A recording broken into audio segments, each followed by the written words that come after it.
ვიწყებთ გადაცემას სამედიცინო თემით დავიწყებთ და ღვიძლს ეხება ეს ამბავი. ღვიძლის გაცხიმოვნება, პრობლემა, რომელიც ძალიან ხშირად შემთხვევით ვლინდება და სამწუხარო ძალიან ბევრ ადამიანს აწუხებს. ბევრს ახლა გორია რომ ეს ღვიძლის ეს დაზიანება მხოლოდ ალკოჰოლთან არის კავშირში, თუმცა ეს გახლავთ მითი და სამწუხაროდ ბოლო წლებში ახალგაზრდებშიც გახშირდა. აი ამ თემაზე ვისაუბრებთ დღეს ქეთი ასათიანთან. მოგზავნით ქეთევან და აბა რასთან გვაქვს საქმე? ესეც შევიტყოთ სხვა ყველა თემასთან დაკავშირებით, რომელსაც ყოველთვის ამომწურავი პასუხი გვაქვს. დღევანდელი ჩვენი საუბრის თემა ფრიად აქტუალურია. ვერ მოვისმინე თქვენი წარდგენა ამ თემის სამწუხაროდ, ვერ გავიგე რა ისაუბრეთ ამასთან დაკავშირებით, ალკოჰოლის შესახებ რამე თქვით თუ არა. დიახ, გაელვებით ალკოჰოლმაც გაიჟღერა. იმიტომ რომ დროთა მანძილზე ამ დიაგნოზის დასახელება სახელწოდება შეიცვალა. ხშირად იყო ასე, რომ ეს იყო ღვიძლის ცხიმოვანი არაალკოჰოლური ინფილტრაცია.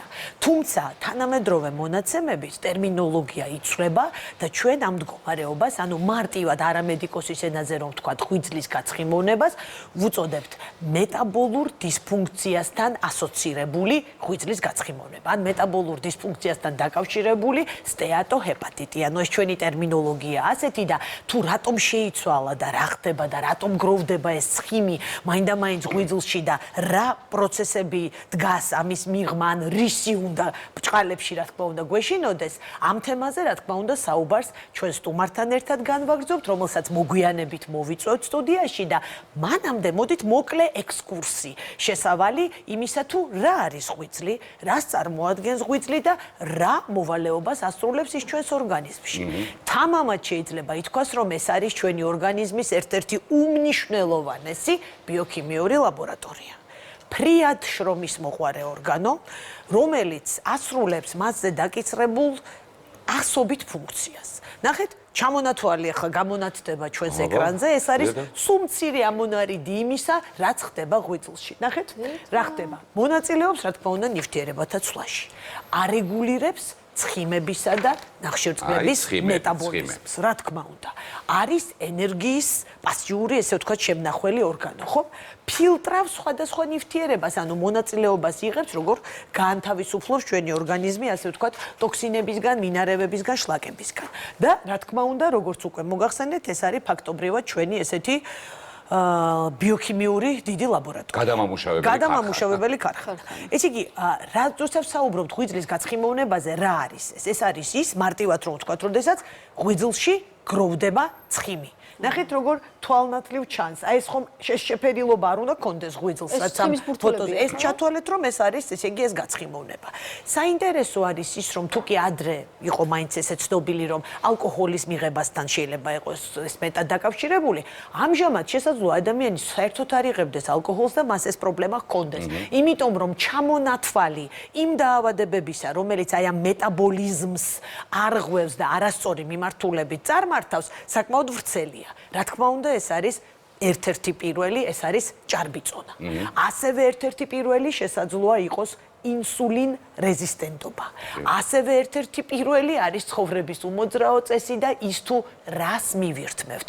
ანუ, როდესაც საკვები რაციონი არის გადაჭარბებული, ასე ვთქვათ, ტრანსცხიმებით, ასევე ესეთი მარტივი ნახშირწყლებით, აი ასე დროს, რა თქმა უნდა, ღვიძლი ამაზე რეაგირებს და უკვე იძლევა აი იმის ნიშანს, თუმცა ნიშანზე ცოტა მოგვიანებით როდემდე გაგრძელდება ეს? როდემდე გაგრძელდება ეს? და როდემდეო დასო შეკითხოს, მანამდე კეთი ამბობდი რომ ჩუმად მიმდინარეობს. ჩუმად მიმდინარეობს. შეიძლება არაფერი არ გვაწუხებდეს, მაგრამ ეს პროცესი დაწყებულია. და სიგნალი უბრალოდ ჯერ არ არის ამოქმედებული. მე შეიძლება რომ როგორც ვიცი, ღვიძლი არანაირ სიგნალს არასდროს არ იძლევა და როდესაც სიგნალს მოგცემს, უკვე ცუდად არის. ეს უკვე ცუდად არის. ამ პროცესზეც რო ვილაპარაკოთ, როგორ ვიყოთ ამისთვის მზად, ან რას მივაქციოთ ყურადღება. აი ეს ძალიან საინტერესოა რა თვალსაზრისით, ხო? რაღაცა ორგანო, როდესაც გაწუხებს, ან რაღაცა ჩივილი, როდესაც არის, მაინც ფიქრობ, რომ მიზანდასახულად ჩაიტარებ რაღაც განსაზღვრულ გამოკვლევებს და დიაგნოზსაც მიაკვლევ და დაადგენ.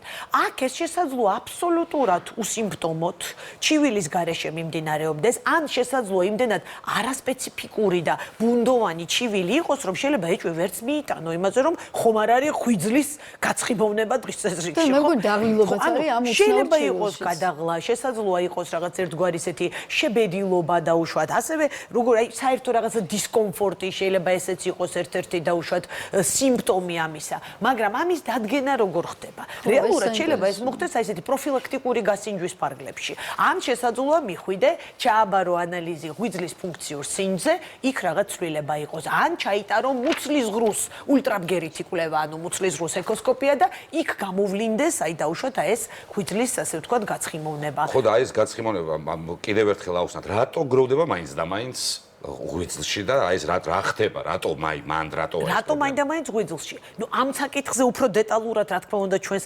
ექსპერტთან ერთად ვიმსჯელებთ, თუმცა მოდით ვთქვათ, რომ იმიტომ რომ ესე იგი როგორც უკვე მოგახსენეთ, ღვიძლი არის წარმმართველი ფიგურა, რომელიც მონაწილეობას იღებს ცხიმებისა და ნახშირწყლების გადამუშავებაში და ასე ვთქვათ, ერთ-ერთი წყარო არის, ხო, ამისა. ასევე, როდესაც ადამიანს ხშირად აქვს სისხლში გლუკოზის მაღალი დონე, ეს შესაძლოა აისახოს სწორედ რომ ღვიძლის მუშაობაზე. როდესაც ჩვენი კუჭქვეშა ჯირკვალი, ანუ პანკრეასი, ფაქტობრივად გაცვეთაზე მუშაობს, გადმოისვრის სისხლში დიდი რაოდენობით ინსულინს, რომლის სწორად გახარჯვა და ათვისება არ ხდება, ესეც იწვევს იმას, რომ შესაძლოა ეს პროცესი არასწორად წარიმართოს და ხელი შეუწყოს სწორედ რომ ღვიძლის გაცხიმოვნებას. ხო და კეთი, იმისთვის რომ რთულ პროცესში არ გადავიდეს ეს ყველაფერი და ამ ჩუნ სიმპტომებს და ჩუმად მიმდინარე პროცესს რაღაცა მედგრად დავხვდეთ და ვიყოთ უფრო გათეცნობიერებული, მოდი სტუმარიც მოვიწვიოთ. აუცილებლად მოვიწვიოთ ჩვენი სტუმარი და მოვიწვიოთ ესე იგი სტუდიაში ჩვენი არაჩვეულებრივი სპეციალისტი, ექსპერტი, ჰეპატოლოგი პროფესორი ელზა ვაშაკიძე და მასთან ერთად განვაგრძოთ საუბარი უკვე ამ თემაზე. მოგესალმებით, გამარჯობა, დიდი მადლობა სტუმრობისთვის. როგორც ყოველთვის გვიხარით თქვენ. როგორც ყოველთვის. მეც როგორც ყოველთვის ძალიან მიხარია თქვენთან შეხვედრა. ხო, კარგად ძანდებით? ღვიძლი არ მაქვს გაცხიმოვნებული. ხო, კარგად ვიყვებებით ყველაფერს. აი რა იცის რომ არა ღვიძლი გაცხიმოვნებული. ეკოსკოპიასთან ვიყავი და ყველაფერი წესრიგშია. კი ბატონო. აბა ქალტოელზე დავიწყოთ რომ ღვიძლი მოკლედ მე ქალბატონმა ქეთევანმა იდეალურად ყველაფერი ჩამოგიყალიბა, თუმცა მე ჩემი პროფილიდან გამომდინარე ცოტა უფრო ღრმად გავშლით ამ თემას, რაც ქალბატონმა ქეთევანმა დაიწყო და დავიწყებ კლასიკურად განმარტებით.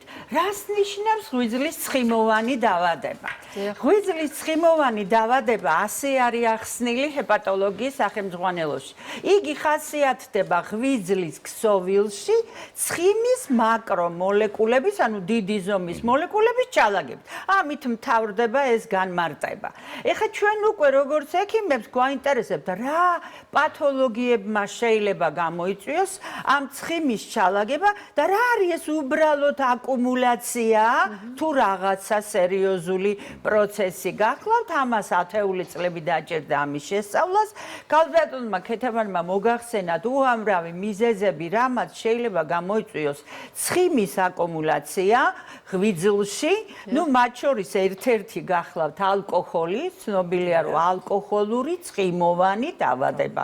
ასეთი არსებობს, ოღონდ ჩვენ დღეს ამ თემას არ გავშლით. გავშლით იმასაც რომ გაახალგაზრდავდა. და რა ხო, ნუ ეხლა ეს უკვე სხვა თემატიკა არ მინდა უბრალოდ გადავიდე სხვა თემაზე და გავაგრძელო ის ძირითადი ხაზი, რაც ქალბატონმა ქეთევანმა შემოგთავაზა და მინდა გითხრათ, რომ მედიცინამ სრულიად სწორად ჩვენმა ეს არის ჰეპატოლოგთა ასოციაცია, დიაბეტის ასოციაციამ, სიმსუქნის ასოციაციამ გამიჯნა ეს დაავადებები ერთმანეთისაგან და გამოყო ცოტა ლამაზი სახელი, მაგრამ აი ადრე უძახოდით, არა ალკოჰოლური და რაღაცა ეს ალკოჰოლი მაინც რაღაცა შიგნით ჟღერდა, ცუდად. ცოტა მეეჭება, ნუ ისეთი სახელი აქვს, რომ შეიძლება ალკოჰოლი ჯობდეს.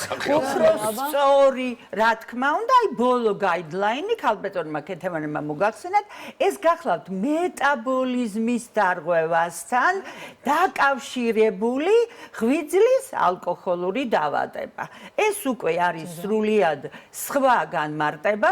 ეს გახლავთ აი ამ იმ ნივთიერებათა ცვლის დარღვევებთან დაკავშირებული ღვიძლის გაცხიმება, რომელიც დღეს ითვლება ერთ-ერთ ნომერ პირველ პრობლემად მთელ მსოფლიოში. დაკავშირებული ღვიძლის გაცხიმოვნების. დიახ, ეს არის დაავადება, რომელიც ალკოჰოლის გამორიცხვის ფონზე უკავშირდება სხვა ენდოკრინოლოგიურ ეს ქალბატონი ქეთევანის სრული პროფესია და პრეროგატივა აბსოლუტურად. ანუ ასეთ შემთხვევაში ღვიძლი თქვენ როგორც მიხვდით, ერთვება მეორადად პათოლოგიურ პროცესში წამყვანი გახლავთ ის ცვლილებები, რაზეც ქალბატონმა ქეთევანმა გესაუბრათ. ორი ძირითადი დაავადება, სხვებიც არის იქ კიდე რამდენიმე ტარგეტია, რამდენიმე მომენტია, მაგრამ ეს გახლავთ ჭარბი წონა პირველი,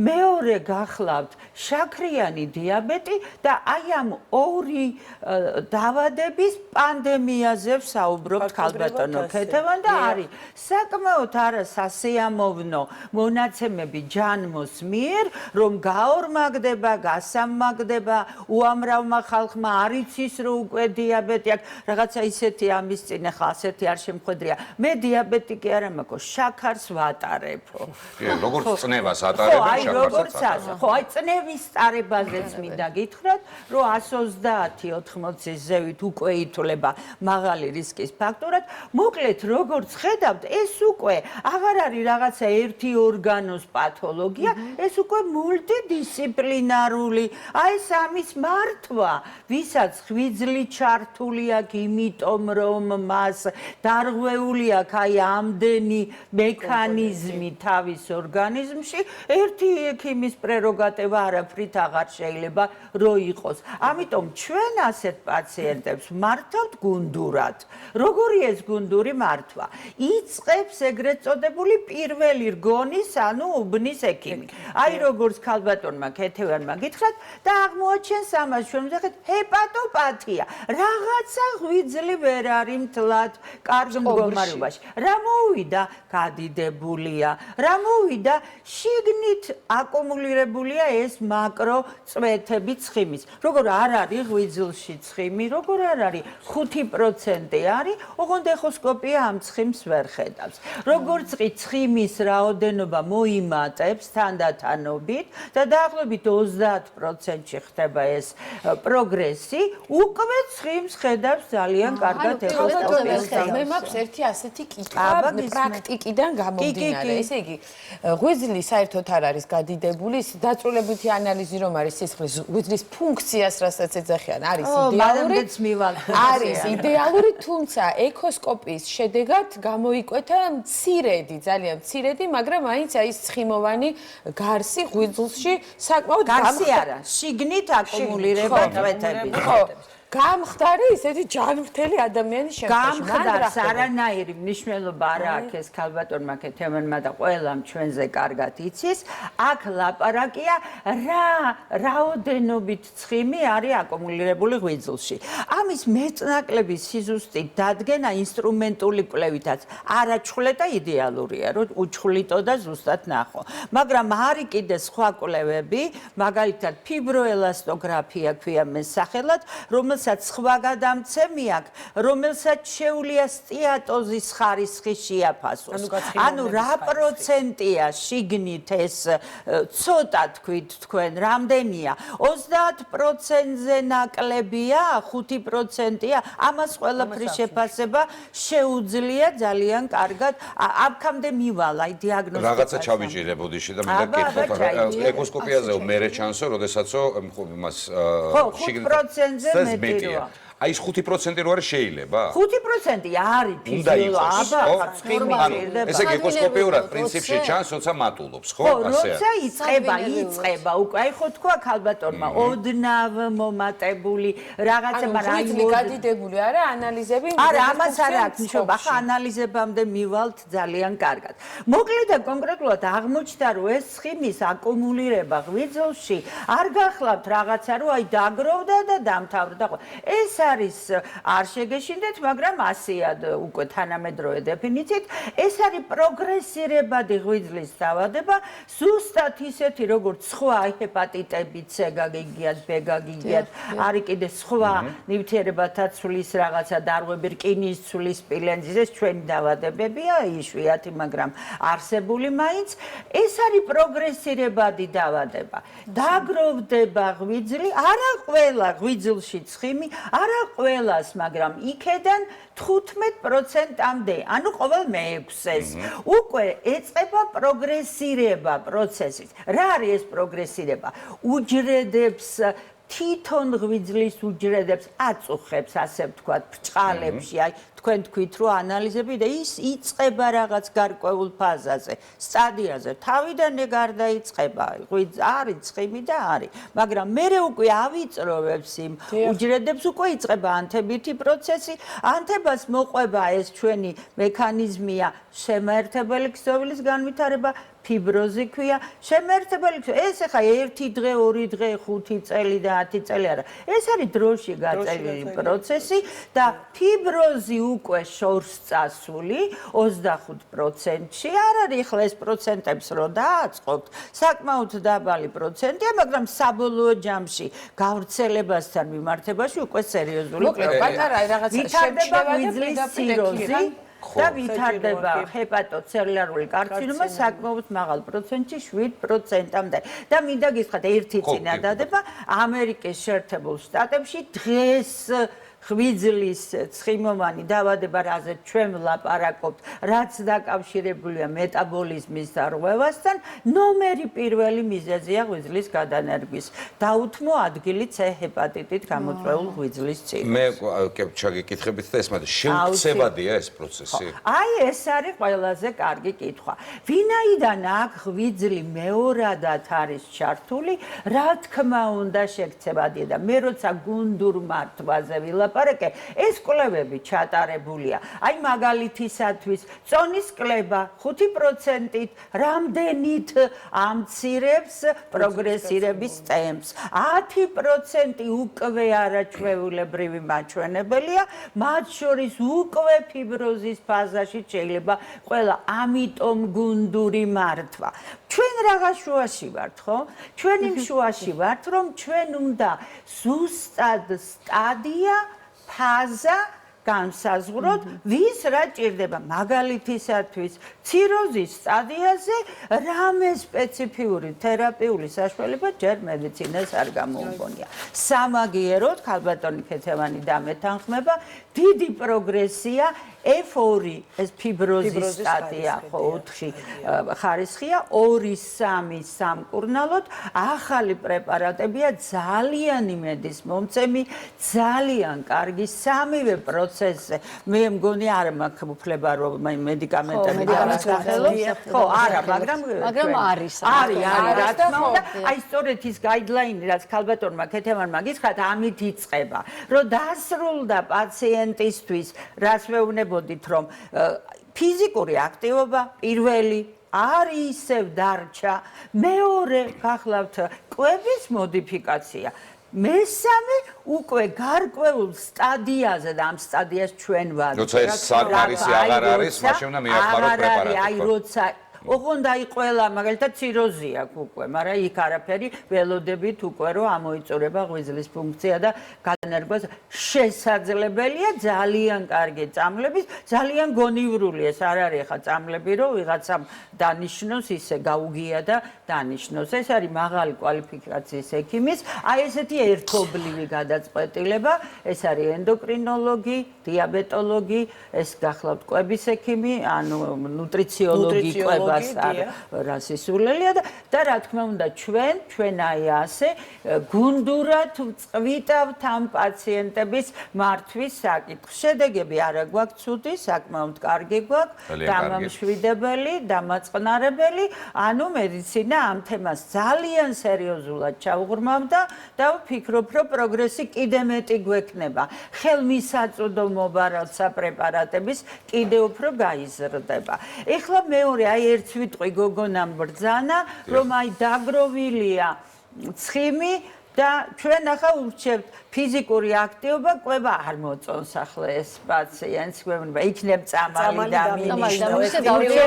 რომ მივა ქართული, არა, ყველას მე მივა სახში, კარგად დანაყრდება, მერე წამოგორდება იქ და მერე ტაბლეტს ექიმი დაუნიშნავს, ოქროსაც, რომელიც შევარდება ორგანიზმში და იმ ცხიმს დაშლის და როგორ გამოაფრქვევს, ონდეს აღარ მექანიზმი უკვე აღარ ვიცით.